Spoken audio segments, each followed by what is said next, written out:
They did a whole show Live on diarrhea. Live. Okay, are we live now then? On Facebook. Oh, we're only on Facebook live stream today. So, folks, sorry if you were hoping to see us on YouTube. Our Just previous not happening shows. today. YouTube streaming is not happening. Connection issues, sorry. We're having technical difficulties, but if you're seeing us, then it's not that difficult. Welcome once again to our live stream for the show Sunday Talk. My name is Peter Gallo. I am merely one of the commenters here in Gwangju. This is our host, James Green. So he will be hosting the real show, which is, of course, rebroadcasted Sunday morning.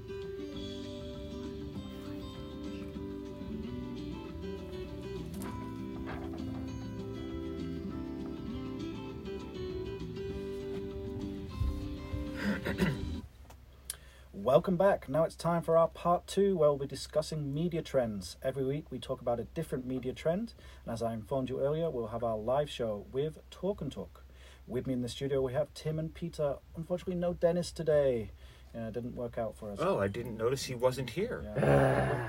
I miss you, Dennis. Come back kidding. soon, okay? So, hello guys, how you doing? Sleepy. Sleepy. Oh dear. Why is that? He has his eyes closed behind the mask. He's catching some Z's. I can still see you too. No, I'm just not really a morning person. Oh dear. I always think, people should all just agree that every day should start around 12 p.m., you know what I'm saying? And ends around at 2 a.m. or something, right? That's why why I'm we with drink you. coffee. I'm with you. Coffee Thank makes you. it always noon whenever you're drinking that warm, delicious cup. So And I'm how wide you doing, awake. Peter? I'm feeling great. Oh, really? That's good. Yeah, Good for you. yeah. Okay, so today we're going to talk about radio shows with the theme of travel. The BBC has diverse themes on its many podcasts. One of them is travel. It's a kind of travel journalism. It tells awe-inspiring, immersive travel stories to the curious, passionate listeners and readers who want to learn about the world as much as they want to travel there. Also, it's fueled by a new, unexpected, emotionally emerging stories from a global community of editors, writers, photographers, and video journalists who provide a trusted perspective on the world of travel. Have you ever read or listened to any of the travel articles? Too many to count, actually. It's like, even on the advertisement, it's like you're watching your own YouTube video, and just, before even you notice, hey, look at this place, it's nice, come to travel. Actually, it was just advertisement about hotel, reserving services. I'm like, come on. Well, if you do a search for the BBC podcasts that focus on travel, I checked out some of those. That's quite the opposite approach, where they don't do a lot of the self-promotional aspect, and they're non-commercial, so they're not promoting any other products that are associated with travel. Right, that's the As a beauty matter of of the BBC. fact, they don't even seem to be targeting their audience, the traveling audience, necessarily. Nah. They're almost talking to local population more than the population that wants to travel to that destination, which to me makes me wonder why it's even considered travel. But as a person that does travel, I like to learn about other places anyways, so I found them interesting. But I think if you look, most of those podcasts, they will not exactly get you out and traveling in the way that some of the more commercial ones would. I highly doubt it. Because, they always sound too positive. Oh, look at this beautiful cultural festival or this tradition in this country. It is so beautiful and dandy. Well, the reality will be quite different, I assure you. Yeah, well, the BBC has to be quite positive.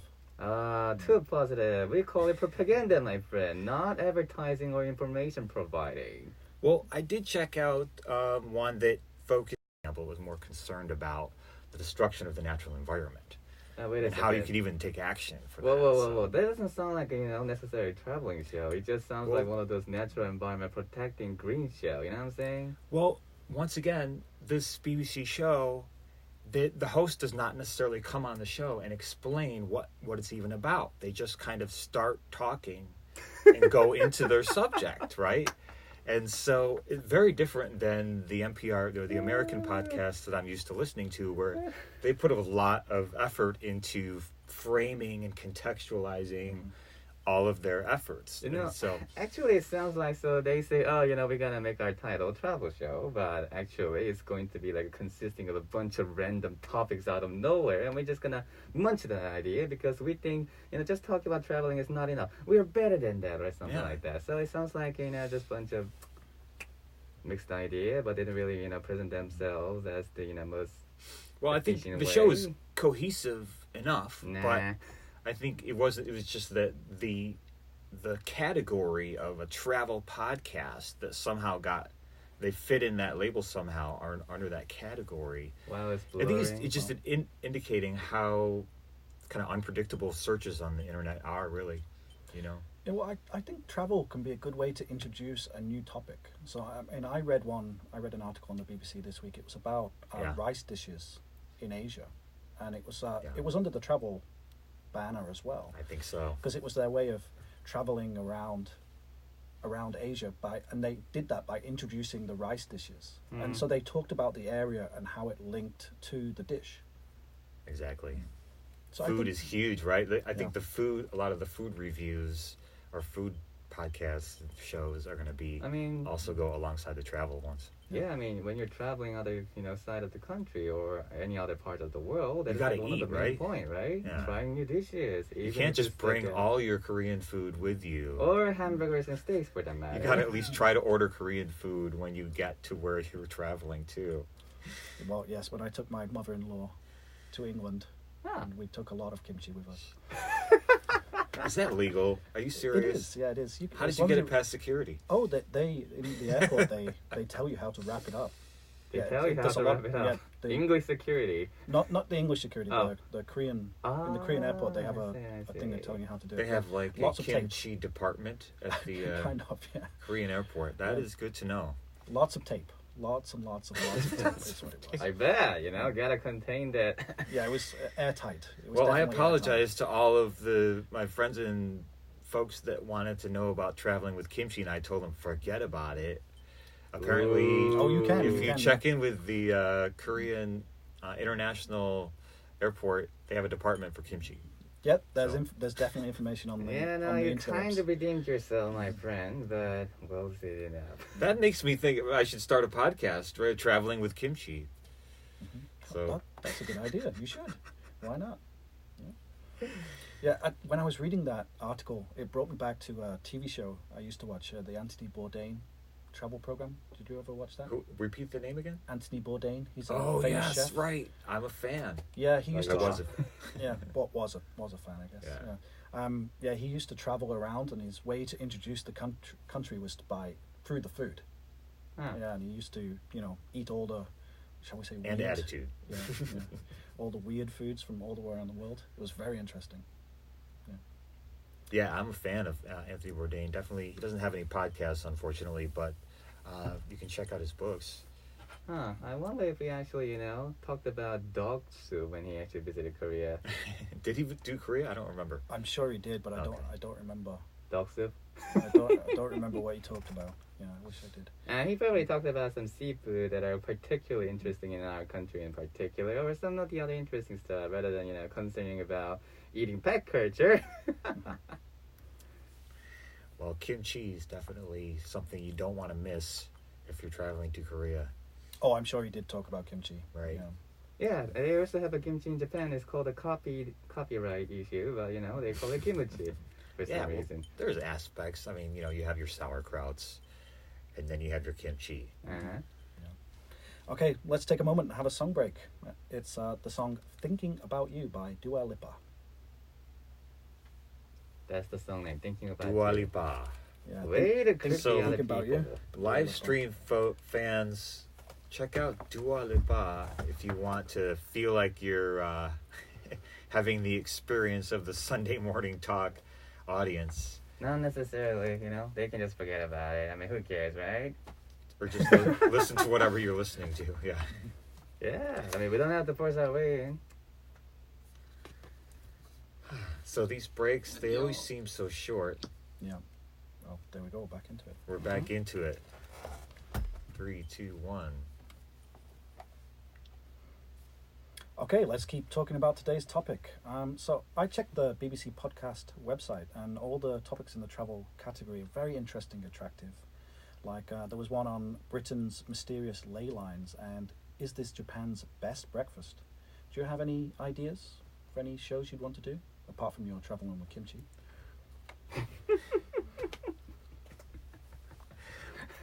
I could expand on the kimchi idea. I mean, I'm starting to get a lot of ideas. Okay. Or the ley lines. I mean, that is an interesting aspect, too, of traveling in England, right? You could talk to local folks about that, and I'm sure they'd want to get into it.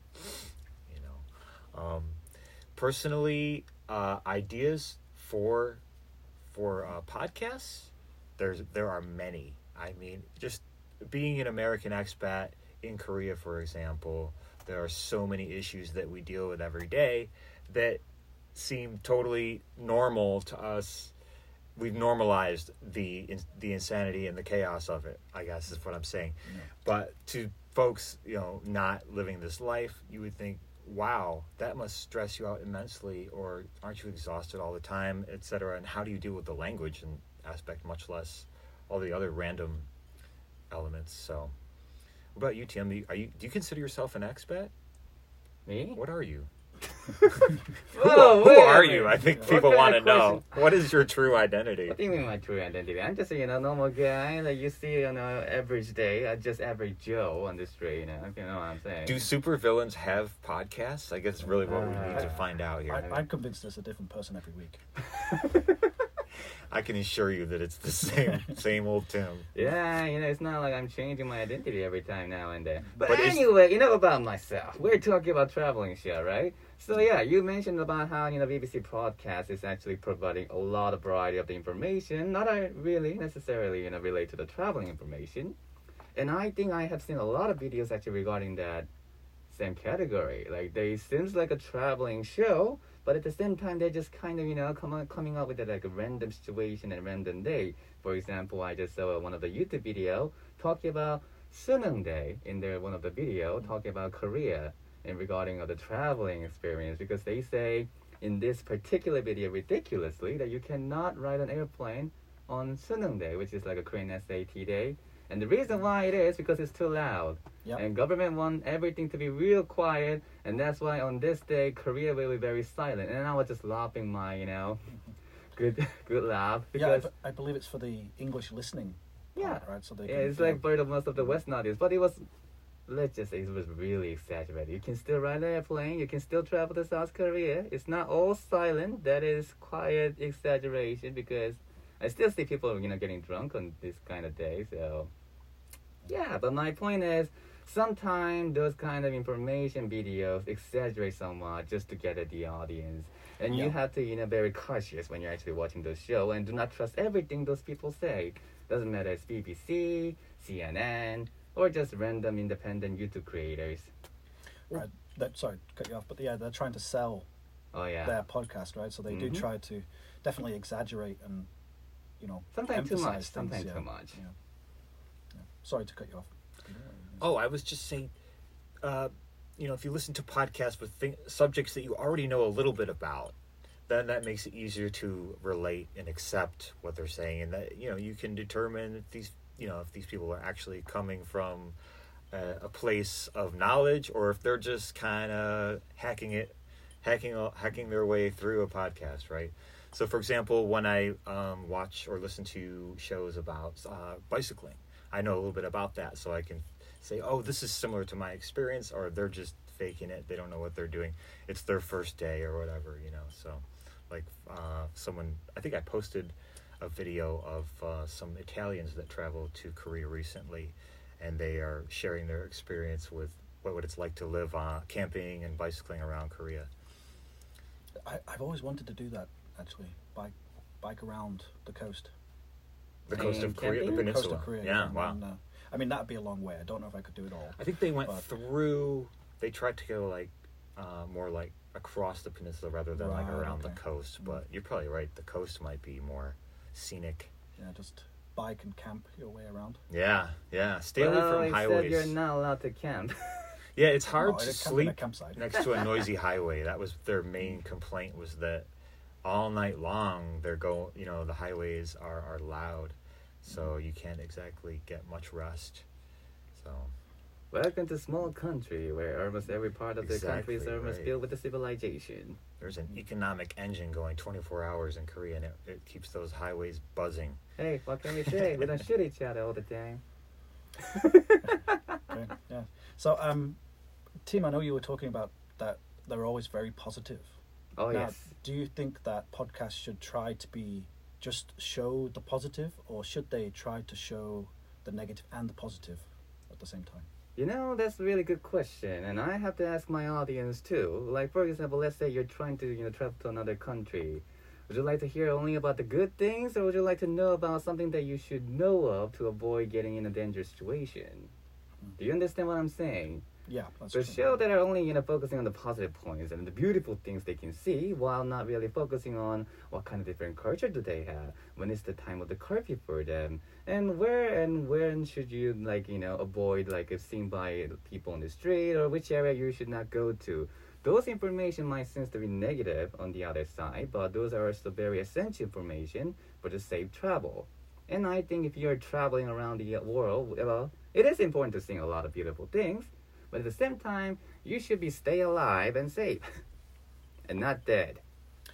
Yeah, safety is important, right? And yeah, you're right. As you're traveling, you need to make sure that you keep yourself safe. So, stay away from danger areas and be careful about some of the things that can happen in different countries. Right, Definitely. right. Yes, but And many people don't really. The talk reality is that as an adventurer, as a traveler, you're going to have negative experiences, about. and that it's not possible to avoid all of them.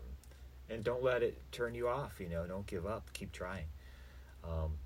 I've a lot of the folks I've traveled with are totally reckless, and so of course they're going to have accidents and have negative experiences. But they're really the main personality, I think, that I noticed the most characteristic is that they don't give up. Right? It's like they just had an exhausting day. Let's get up and try again tomorrow and have a completely different experience and a completely different approach.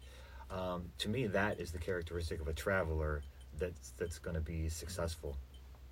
Yeah, it does lead to problems though when you try to tell about the bad side. I know there was a bit of an uproar about the BBC. They did a travel show and it was going around Africa, and the host talked about some negative aspects of Africa, and there was a big uproar. You mean those trolls on the internet just going around and just cry out about everything, so-called Puritans on the internet? Yeah, well, I mean, there is also the issue, there's a history between Britain and Africa. Yeah, and Britain and Africa. A lot of bullshit. Right. What is everybody? Yeah. What is the opinion, or what's the coverage of this colony, former colonizer, right? So that it aspect, didn't go that down legacy, you just it doesn't go away in 20, 30, 50 years or whatever it's been. It kind of lingers, especially in a country, a place that's But we have to still remember, suffering we aspects. still have to remember, we still have freedom of speech, and when we are actually stating the fact, no matter the circumstances, people should accept it as a fact. I know sometimes it is hard, but that is how it should be. Yeah, I mean that's why the BBC tends to be quite positive, I think, because they don't want that problems again. Yeah. I bet. You know. It's all about the ratings, isn't it? Well, yeah, it is, isn't it? Yeah. It's all about the ratings. Yeah. Okay, so thanks guys for coming in this week. Fortunately, we've run out of time, so that was all for Talk and Talk and our segment with Tim and Peter discussing the media trends of travel shows. Thanks for coming in, guys. I really appreciate you taking the time out of your day to come and share your thoughts with us. Absolutely. Dennis, we'll see you maybe not next week, but the week after. Hopefully soon. Next around week, that time. as they'd say in Korean. Okay. Goodbye, guys. Goodbye. Bye. Thanks. Bye. 수고하셨어요. All right. Bye. Thanks for watching our live stream.